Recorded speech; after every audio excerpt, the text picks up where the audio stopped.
Fred, thank you so much for being with me for a few minutes. How are you? Pleasure. Yeah, I'm doing great. Fred, you just moved to Texas not long ago. Tell me what you're doing these days. I am the executive director of the USTA Texas section now, just completed my second year. Okay, tell us what you do on a day-to-day basis. Um, Mainly just make sure that the section keeps chugging along like it is. We're seeing some great growth and participation in the state, both in our adult leagues and then also in our junior space. So yeah, and then just creative ways to do some grassroots programming to get more people involved in tennis.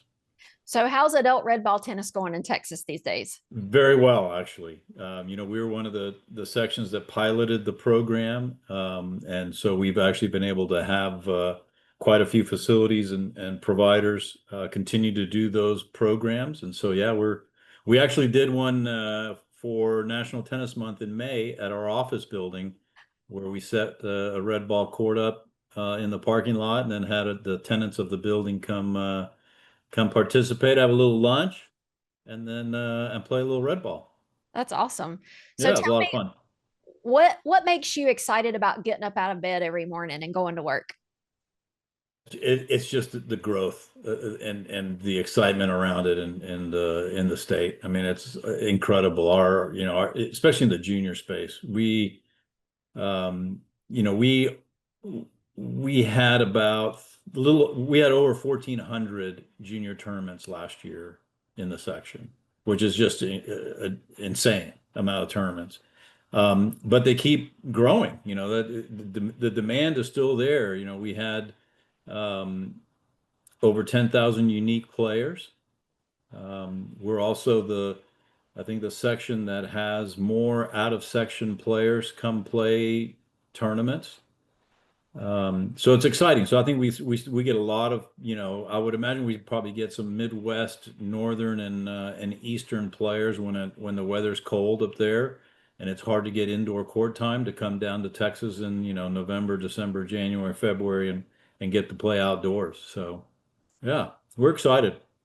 So, what would you tell a young, maybe high school or college student that is interested in tennis to reach out and to pursue tennis as a career? I think the biggest thing is for people to realize that there's lots of jobs within the tennis industry that are not just on court jobs. And that's probably the thing that people see the most are the coaches out there that are out there giving lessons and clinics and at a facility, getting people to play this great sport. So, but there are so many other jobs in the marketplace that are affiliated or directly related to tennis. And so just explore, if you love something and passionate about it, and think that you may want to see if you can do it for the rest of your life, by all means explore it and explore every facet of it. So like I said, there's lots of jobs that deal with tennis and are in the tennis industry, that people can find, kind of a niche in there and still really enjoy what they do. Yeah, I would agree with you because software, I mean, is a big part of what tennis is evolving around. You got, Yeah. things like court reserve, you got AI technology, you got court coaching, you got video, and you got all kinds of stuff. So it is an exciting time to be in our lane for sure. Um, Yes. so, what advice would you give to someone who wants to coach or get into like a public park and rec or even open up their own tennis facility? What advice would you give them today? Wow, that's a great question. Um, I would say on the private or the public facility space to really get to know that city or county, and see kind of where the touch points are. And specifically, most cities, counties want to have programming and facilities that are geared to the community. And so the more community programs I think that you can show that you can run, the better. And at the end of the day, end up being successful. And most of them do an RFP when they have them out, like in order to run or manage programs.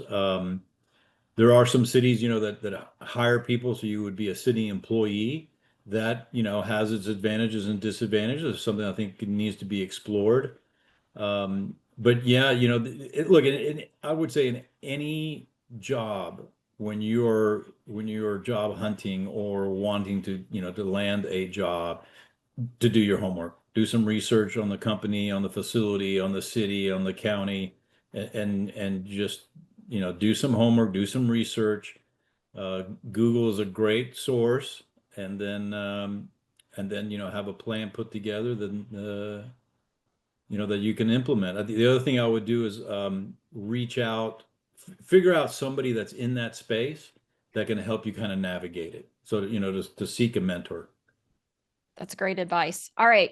Well, Fred, I have one more question left. So I need some encouragement or some advice from you. So Tim and I are considering playing mixed doubles this summer together. Any advice for adult married people who are getting into playing tennis once again together?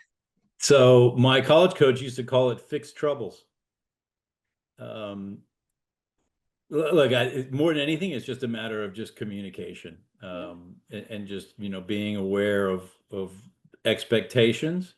Um, know who is more likely to yell yours or mine, and just be willing to share the court a little bit. I love it. Fred, thank you so much for joining us. Tell everybody in Texas we said hello. Will do. Thank All you. right. See you soon. Bye. Bye.